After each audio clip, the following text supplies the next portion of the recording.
Good afternoon, welcome to NMS. So there is two measurements you need to be concerned with when it comes to carbohydrates, intake and absorption. There is glycemic index. Glycemic index is actually the rate at which the carbohydrates absorb. And then there is glycemic load, which is the actual total sugar that's going to hit your system. It's really the glycemic index multiplied by the actual amount of carbohydrates. We need to be more concerned with the glycemic load, but really we need to be more concerned with how much carbohydrates is in that meal, okay? And how many calories as well. That's another important one. So let's say you get worried about glycemic index, so you're going to start getting rid of all your sugars. You're not going to have a teaspoon of sugar in your coffee, you're not going to have cookies, you're not going to have cakes, you're not going to have anything like that. You're only going to have vegetables.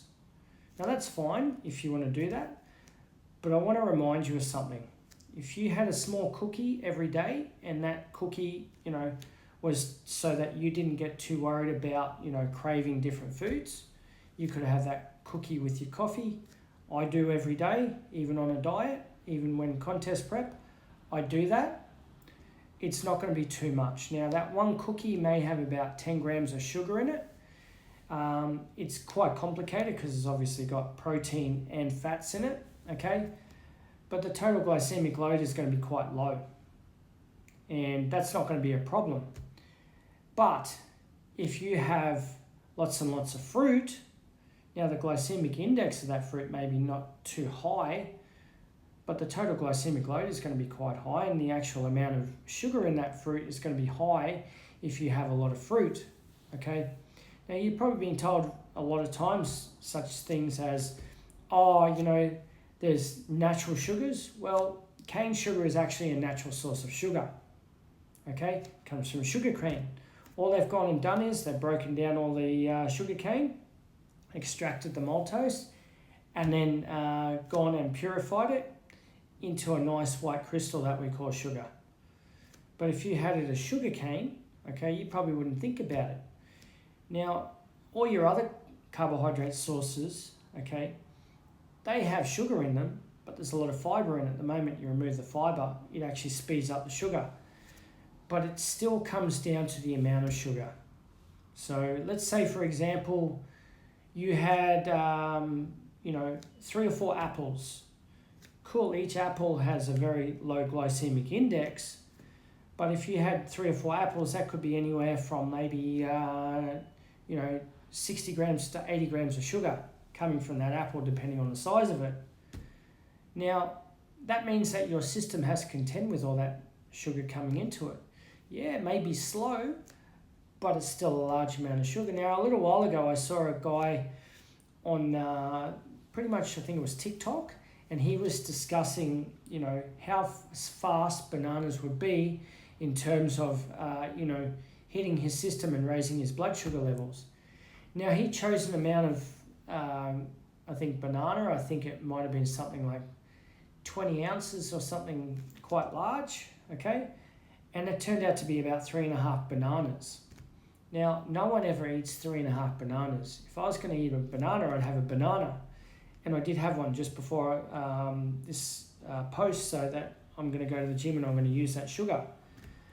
He had 3.5 bananas. Of course, that's going to raise your blood sugar levels, okay? Bananas have sugar, but you had 3.5 of them. So now you've got about 70 grams of sugar. Of course, it's going to raise it. If you have like a slice of bread might have about 10 to 15 grams of carbs in it. But if you had 4 slices of bread, it's going to raise your blood sugar higher than that one slice. So it is the amount of carbohydrates in that meal that's going to make a bigger difference to you than worrying about glycemic index. Worry more about the load of carbohydrates that you're going to get, okay? Because that's the most important part. And then worry about the calories, because it may have a low glycemic index, but it might only be low because it has a lot of fat as a source of sugar. So let's say you had a piece of cake, okay? There might be 30 or 40 grams of sugar in there, which is less than that 3.5 bananas, but you've also got to have that take into account that fat that's actually mixed in with it. So guys, glycemic index, somewhat important. Glycemic load, far more important. It's the amount, not the speed, that you should be most concerned with. Okay, so yes, pick the right source of carbohydrates because obviously they're going to have more volume, but don't worry too much about maybe one little discretionary treat that you might have every day just to stop you from eating the whole packet that might be sitting in your cupboard. You give yourself one, you allow yourself one, and you make a rule on one, and then you're good. Okay, if you can't do that, if you find that you're going to overeat on that whole packet, buy smaller packets or don't buy packets. Go and have something at the coffee shop as a treat, and then enjoy yourself. Have a good day, guys. Hopefully this video was educational and helped you a lot. I will talk to you on the next video. Any ideas on videos, please leave a comment. Subscribe to my channel, and I will talk to you soon.